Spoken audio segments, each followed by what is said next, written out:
welcome to another episode of Chatting with the Experts TV show hosted by me, Paula Oconee. Every week I put on a show in which I have mainly women, we have some men, who inspire, educate, and empower women globally. And last week, our topic was multidirectional communication for effective parenting. This week, we continue that topic because we had such a positive feedback and so much interaction that the common question we had that day was, when is there part two? And so today is part two. I'll introduce my guest again, just in case you didn't get part one and you're just tuning on to part two. But of course, I always ask my guests to expand more on themselves. So let me just tell you a snippet about her. Her name is Dr. Ayo Adenuga. She's a physician. She's a distinguished public health physician, and she's a visionary founder of IEA Impact Consultant. She's very passionate about removing barriers to care and improving health outcomes and leadership skills for underserved population. Today, we are continuing part two. And so I'm not going to waste too much time introducing her because you got to look at part one to hear what we're talking about today. And so with that, I want to welcome Dr. Ayo Adenuga to Chatting with the Experts. Thank you. I'm so honored to be back here again. As you said, we had a fantastic time last week. It was engaging, it was interactive, a lot of questions, and we are back again just to continue and make sure that those questions that were being asked, we're able to address them, in a comprehensible and holistic manner. So today, because some people might not have joined us last week, I'll just give a very quick recap of what multidirectional communication is. It's just communication across multiple channels, okay, in different directions, removing all hierarchy, removing all barriers, and making sure that everybody's being heard and there's connection in the home or even in organizations. And there's that bond that just brings people together because everybody feels heard, everybody feels seen, and everybody is in a safe space within themselves and outwards. So we spoke about the 4 types of communication, which is self-communication. We have the top-down, up-down communication. We have the horizontal communication and external communication. So the first thing we spoke about is self-communication, and that's creating this positivity within yourself, making sure that you're in a safe space to be happy, you are intentional about having positivity within yourself, and you are in a place whereby you can pour from a full cup to your family. And we said the 4 things you need to do is the 4 C's. Number 1, curiosity. Every day, ask yourself, how do I feel today? What is my body telling me? The second one is connection. How am I connecting to the higher power than myself? I'm a faith-based person, and that's God. And I also communicate to myself through affirmations. Connect with myself through affirmation. The other thing is compassion, being kind to yourself, having self-care. And the 4th is collaboration, leveraging other people around you, either family, friends, or even coaches, making sure that you don't hide that thing that continues to kill you. Then the other thing we spoke about is communicating with your partner. How do you communicate with your partner so that you're on the same page? And because you are both aligned, you're able to model what it takes to live in harmony to your children. So the first thing is be intentional about building relationship with your spouse, because when you build that positive relationship, there's less defensiveness, there's less bitterness in the relationship because that relationship is there. Then validate your husband or your partner, husband or wife, because we had men joining us as well. So validate their feeling, don't throw it away, don't feel they're not enough. Avoid criticism, avoid being judged or judging your partner. Focus on affection, focus on communication, focus on being kind, being respectful, and focus on collaboration. Let it be us versus the world, not me and my partner against ourselves, because it really breaks down a lot of things. Then have a positive regard for your spouse, either male or female. Have a positive regard for them. Just show the children that this person is the authority in this home. The husband can say, my wife is the authority in this home when I'm not around. You children need to listen to her. Or the wife respects the husband's authority and ensure that everybody aligns. So that's so important to that. Yes. Yeah. So Yeah. that's the recap. Thank you so much. Because, as we said, it was multi-directional communication for effective parenting. And so a lot of what you were saying was so that children would also be able to mirror what they see in the home at a later stage of life. And so that's kind of what you're delving in today, right? Communication. Absolutely. And I want to say that parenting and communicating to our children is just the fulcrum of relationship. Many relationships thrive on that communication and connection. And it's when we communicate effectively that we can build that bond that tests the trials of time that would come. And parenting can be hard. Parenting is lifelong. It's lifelong, it never stops. Tell me Right? about it. But there are different stages and different levels. Mm. But one thing I heard recently is parenting is not about the children. It's not about the teenagers. It's about us. If not, it would have been called maybe childing. So parenting. Tell me that again. Parenting is not about the children. So it's not about, the infant or the toddler or as you said, the twins, the teens, and even the young adults. It's about us. It's about us. How What do we show up? How do we communicate? How do we modulate things? How do we ensure that at the end of the day, we set the tone? So we don't react based on our children's reaction. We react based on what the outcome we want to see. And that's where most parents lose it. They feel it's about the child, and this child has to get it right, this child is this, and we don't look inwards of what we can do. Many times we also react because we are scared, being fearful of losing control of our children, being fearful of the child. If the child does something bad, you're like, oh, I didn't do well, I must be a failure as a parent. And then you scream internally and scream externally, right? Because you are just scared. You just want to still be in control. You're also scared of, oh, this child is going to be a negative outcome. But in all that situation, we don't even have control over our children throughout their lifetime. They would grow to be 18, 21, they're going to leave and they'll be in charge of their family. And then, do you really have control? No. So let's talk about what it takes to be an effective parent. I mentioned 4 things last week, and that's number 1, what do you want your children to know? What are you going to communicate with them? Yes. Second, what do you want your children to see? Third, what do you want your children to feel? And then what do you want them to do? We are going to break this down into various things. So the first thing is that what do you want them to know? What do you want them to know? Okay. If you see my hand, that's because I'm writing. All right. Please do. Okay. Go ahead. Everybody out there, please, as you're listening, please jot down, write down. You would go back to your notes and review them. They'll be very helpful to you. Yes. So the 4th, I have 3 G's and 1 C. Number 1 is great. The first G is great. Now, you need to let your family, your children know about the family values. That's the principle you stand on. So it's not about how I feel. It's not about my ego. It's about the values. It's about integrity, honesty, discipline, respect, love, kindness. So when the behavior doesn't align, you can point them back to those values. So you need to teach your children, let them know the family values. The second thing we need to teach our children is being able to problem solve. When there are issues, how do you manage those issues so that even when I'm not there, you're able to address that correctly? Many times we manage our children, we control our children. No, we want them to manage themselves. So when we are not there, they can persevere, they can go on, right?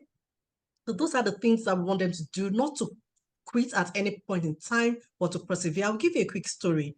So my daughters went on a turkey trot. It's like a mini marathon in their school.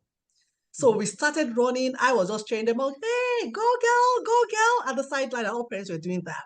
And after like 10 minutes, we saw this girl. She was a bit obese. She was lagging behind. And then others were right in front and she was just going. And her mother joined her. And they continued to walk and walk and walk.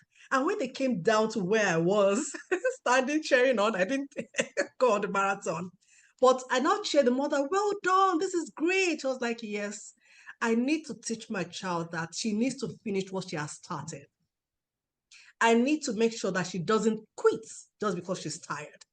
So even though they finished 30 minutes behind everybody, they did it together. So you want your children to know what the values are: discipline, perseverance, knowing how to problem solve, knowing how to draw from the inner strength, and knowing how to draw from the environment, from support. So that is that. The second G is grace. You have to let your children know how to be kind to themselves. That's the first thing. Remember the internal positivity. We have to be kind to ourselves. Yes. The second thing is, how are you going to be kind to other people? Now, sibling kindness is so important because charity begins at home. You train them to be kind to their siblings, because sometimes children kind of behave better outside than inside. And the teacher was like, oh, this girl is just the best girl. This boy just better. And you're like, really? The child I know in the house? Is it the same child? But the truth is that they are more comfortable being themselves in the home than outside. Outside, we put on this facade and align with what we want people to see. People can like us. In the house, they have to like you for who you are, irrespective. But who are you really? Are you a kind-hearted person? Are you a loving person? And so we have to teach our children kindness. Kindness is learned. You know, a child that is delivered, or by the time she's 2, she started lying. She started saying, give me my toys, or grabbing other people's toys. You teach the child how to be kind. So the other thing is being forgiven as part of grace. So grace is kindness, being kind to themselves, being kind to other people, being forgiving, and being understanding. You know, I mean, being forgiving somebody is part of being kind. The other thing is gratitude. So they have to be thankful to when you do things for them. You know, those are the magic words. Thank you. You have to teach them to be thankful. Teach them to be thankful for who they are as a person, and teach them to be thankful for where they are right now. Say that The again. situation they are in. Thankful to others, thankful for who they are. And what's the third one? And also thankful for where they are in this world right now. Yes, that is a good one, especially in this era with, IG. The younger generation aren't on Facebook anymore, but IG and TikTok, where they see slivers of other people's lives and think, yeah, that's the word. yes. Whereas it's a sliver, it's not real. It's not real. And unfortunately, they now start having self-esteem low self-esteem, and say, oh, I'm not good enough. We are living in this normal house. My friends are living in this mansion, or things like that. You need to be thankful and be grateful for yourself. You need to like yourself, right? You need to like yourself and be thankful. So that's gratitude. And gratitude is a muscle that builds resilience, that builds positivity, that helps people to thrive and to survive, both personally and in organizations. So the other thing is candor. So I've mentioned the 3 G's, which is having grit, having grace, having gratitude, and candor. Candor or boundaries. As a parent, you need to let your children know clear boundaries in the home. Let them know the expectations that you have of them, right? We can't say, oh, you have to be a sweet parent, communicate well and everything, and there's no boundary. There has to be clear boundaries and consequences. Remember, I didn't say punishments, because punishment is like punitive, but consequences is like, you made this choice. These are the aftermath of your choices. Positive or negative, you've made those choices, and those are the consequences. So I'm going to stop you just very quickly. All right. Yeah. So you're talking to an audience that is very mixed. We have some young people, and we have some who are like my generation. We are baby boomers.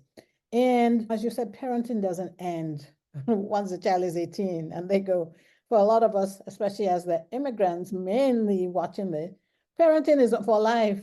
When they're 18, okay, they may go to college, but they're still your child. So there have to be ways of unlearning some behaviors, because you said boundaries, and you said consequences are not punishment. And our generation grew up where there was more punishment. Nobody, most times, and I'm just generalizing, you weren't given a reason that mom or dad were doing this. You were told if you don't hear, you will feel. How does someone unlearn that? That's a great question. So the difference between consequence and punishment is punishment, you're just waiting for that child to flaunt that rule. And then you put the rod, right? You put the rod, you do this, I give you the rod, I remove these privileges, I do this. But consequence is teaching first. You teach the child the right values. You teach the child what to do. You show the child how to do it. That's why modeling is important. And then you let the child know the consequences of their actions. And so, for instance, let's say they didn't wash the plate as once. The rule can be if you don't wash or do your chores here, you have to wash the plate for the next 2 days. So you say, oh, I see that you didn't wash your plates, and you know the consequence of not washing the plates today is that you watch for the next 2 days. So I expect of you that in the next 2 days you're going to wash it. So that's the consequence of not doing your chores, right? So that is consequence. So it's not like, so the child knows you chose not to do it, and then these are the consequences. If a child does not grumble, does not complain and everything, there's something called grace, right? Grace, okay, I see you're repentant.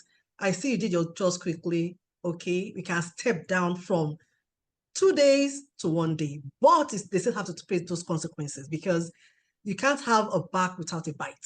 And that's where many patients and many parents fail, whereby they'll say, I'm going to do this, then they don't.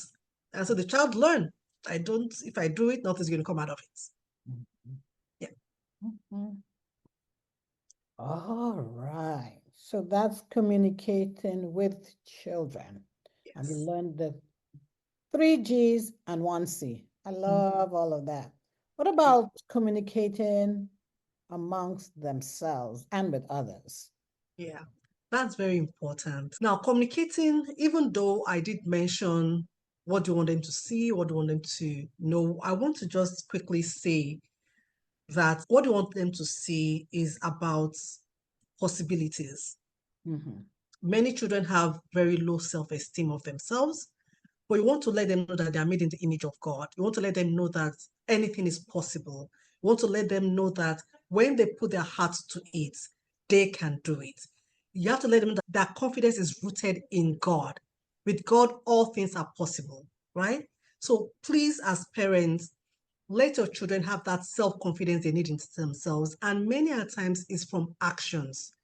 You have to turn your mind, dreams, or ideas to intentions to actions. The more you act on those goals, the more confident a child is, the more they're able to say, yes, I can do it.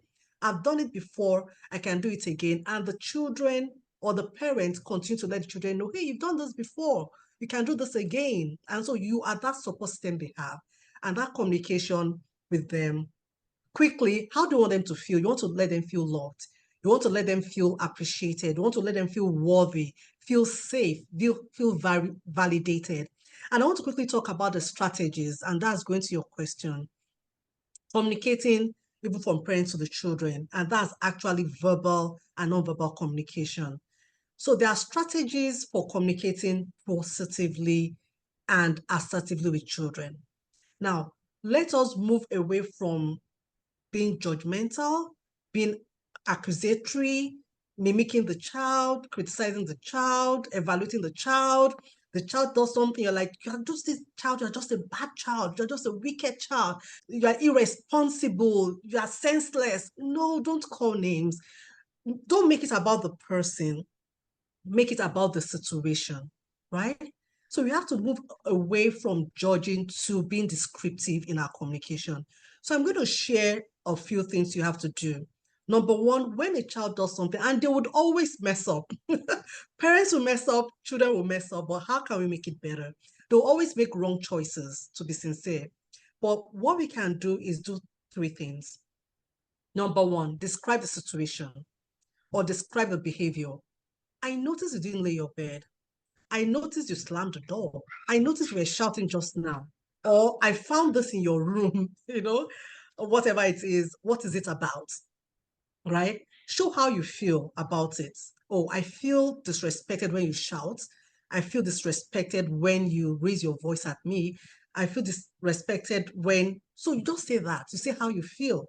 Or you say, oh, I'm worried about your choices. I'm worried about the things you've done. I found this maybe condom or cigarettes or drugs or whatever you see in your child's room. I found this in your room. I'm very worried about the choices you are making. You know that, then you talk about the consequences. These behaviors can cause you to lose your job, can cause you to lose your life, can cause you not to have television or your phone in the next 2 days. I noticed, so let it be about those things. Or you say, you were screaming so hard this morning. I noticed you were screaming. What was that about? So that way, it's about that behavior. Don't make it, and to be sincere, I've made that mistake before, where my daughter would do something, I'll say, you're talking back. That is pride. I know it's a hard thing, but I'll say that is pride. That means you're prideful. And she started internalizing it. Oh, I'm just a proud person. I'm a bad person. And it made her feel very resentful. Mm-hmm. To say, it makes me feel as if I'm the problem. So rather than facing the situation, I translated that situation to her. Mm-hmm.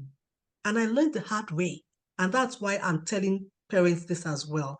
We have to make sure in all our communication is about the situation and whatever consequences comes from that, however you are feeling. And I'll just give a very quick, my son, recently he went over his boundaries. I'll just read the text I wrote to him, and this is live. This is my phone. I said, hey, I noticed you chose to go against your dad, my instructions, and God's command for obedience. This makes me really worried for you that you chose the consequence of disobedience and defiance. You chose to damn our plea and instructions not to do this thing. And it worries me that you are willing to lose all privileges as a consequence of your actions.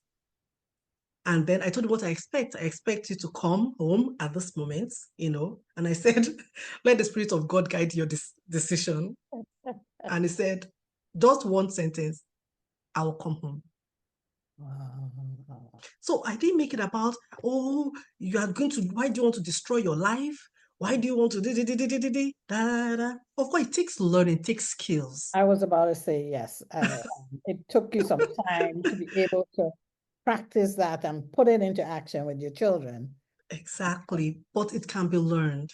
And be learned. It can be, we have to, it's not as if initially you will not go all haywire, freak out and be angry, but you have to modulate and regulate. You don't allow your child's behavior to regulate your own outcome. You have to always have the end in mind. What do I want to see? So quickly, again, because of time, the things you have to say, like I said, instead of giving orders, you can describe the problem. Instead of attacking the teenager, you can describe how you feel. Instead of threats and orders, give choices. Maybe ask them to wash the plate. They've not done it. I noticed they didn't wash the plates. It makes me feel very agitated when I get to the kitchen and it's all scattered. I don't feel you really respected the rules in the house. When would you want to wash these plates? In the next 30 minutes or 1 hour? Oh, mom, I quickly do this. I can wash it in the next 1 hour. Then you hold them accountable for that, right? So instead of pointing out wrong, state your values. Instead of nagging, put it into words, right? So the other thing that I wanted to talk about is, what do you want them to do? Children do what they see more than what they hear. And that's where modeling is so important as parents. How do you show up? Even as husband and wife, when we have conflicts, how do we show up? Because sometimes the way we scream, the way we are angry, the way we slam the door, silent treatment, all those things, the children are seeing. And when they have conflict with you, they do the same thing. That's what mommy did. That's what daddy did. So they do it. Mm-hmm. And the other thing is, so you have to, as parents, also, we should not be complaining and complaining. Let us show hearts of gratitude. let us walk the talk. Secondly, let us help them to see the people they surround themselves with. That's what we want them to do. Their network is their network. Work with the wise and you become the wise. That's the word from God. So these are the things that I wanted to share with us. And I'll quickly give something about a story I heard recently, which is a true life story. I love your From stories. Dr. Becky. Yes. There was a girl that came to our hospital, our clinic. She had been having repeated suicide attempts, cutting herself, blah, blah, blah. And this was 2 years after when she started. And the doctor said, why are you coming this moment after cutting yourself and doing all those things for 2 years?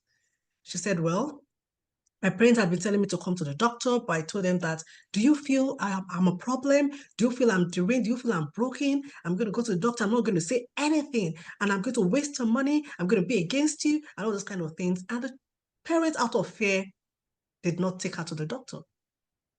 And the doctor said, at a point, the girl looked down and in a whimper, she looked up and said, and doctor, do you know that with all that, they allowed me to do whatever I wanted to do. They allowed me to stay home and get away with that.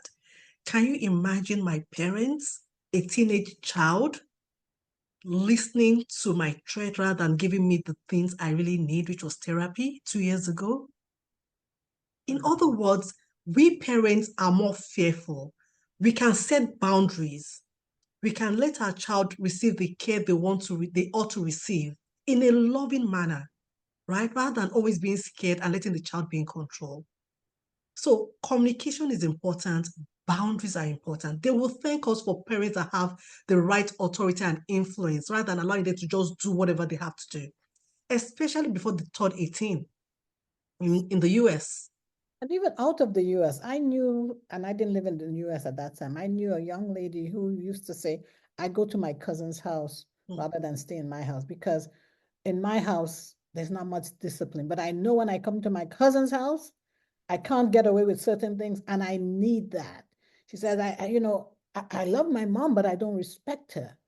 And this was way before I got married, and I heard that story, and I thought to myself, take note of it. Because she said, I am looking for discipline. Her mom was afraid of her and wouldn't discipline her, but she did not understand. I mean, I thank God for where we are in 2024, where we're more aware of mental illness. We are also more aware of emotional intelligence. And parents need to tune into that now. I mean, my generation, we're not too out of it because some of us will be grandparents at some time. Even those things that we're learning now can be applied to our grandchildren. True, very true. And if I could quickly round up, and this is external communication, how are we training our children to be ambassadors of the home? It's important. We have to continue to teach them in the way they show up, in the way they dress, in the way they speak. But one thing that is very important is communication with peers. Sometimes some peers can be nasty. They can do things to people that makes you even feel less of yourself. I know people that have committed suicide because of the way their friends were treating them, or the people in their classes, either because they are migrant children, they are now in the US, their accent is different. My children definitely received bullying in school and feeling less of themselves, either because of accent or things like when we first came here. But one of the things that we have to teach them is being assertive. Now, I will say that being assertive is communicating with others in a direct and honest manner without intentionally hurting anyone's feelings. Direct communication can reduce conflicts. Yes. It can build self-confidence. It can does. enhance personal and work relationship. And the key to assertive communication is being confident in who you are. If you are not confident in who you are, if you don't like yourself, if you don't value yourself, you are likely to just take those things in and say, oh, yeah, I'm nothing good. But if you know that you deserve this, you can confidently show up. You can give clear communication so that what you said just now, it hurt my feeling, right? You let them know what is just happening. And then you say it in a controlled manner. When they are screaming, don't scream. When the person is angry at you, step out of it, right? That way they see you're in control. The girl I coached recently, she had so much trouble with that after coaching her and she went back to school, some people were like, are you in some kind of therapy? They saw a change in how she showed up. They saw a change in how she communicated. They saw a change in how she was unfreezed by things they said. But so, parents, summing all this up, the way we communicate in our family is a fulcrum of how our children would show up, how we would have that bond that makes them excel in every area of their lives. So thank you. Thank you. This is awesome. This is, I mean, so good that I want to say, if someone would like to continue being in communication with you, where can they find you online or follow you online? Yeah. You could follow me online at Dr. Ayo Adenuga or at Ace Parenting on IG or Facebook. And you can also send an email, aceparenting@gmail.com. I'll be willing to answer your questions. I'll be willing to work with you, to connect with you, and just help you to navigate those challenges that are unique to teenage years so you can be successful personally and professionally. Well, thank you for listening. I really appreciate all of you being here today. Absolutely. Thank you. And for those of you who have heard Dr. Ayo Adenuga and would like to be a guest on my show, just like she has been, you can reach out to me on my website, which is chattingwiththeexperts.com. You can follow me on Instagram, and my handle there is @chat_experts_podcast. You can also communicate with me on LinkedIn. I'm on LinkedIn. Just search for Paula Okone. And in the same way, you can find me on Facebook. Just search again for Paula Okone. Thank you, Dr. Ayo.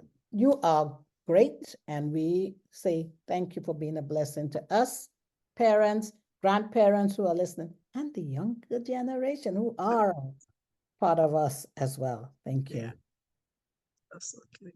Thank you, everybody.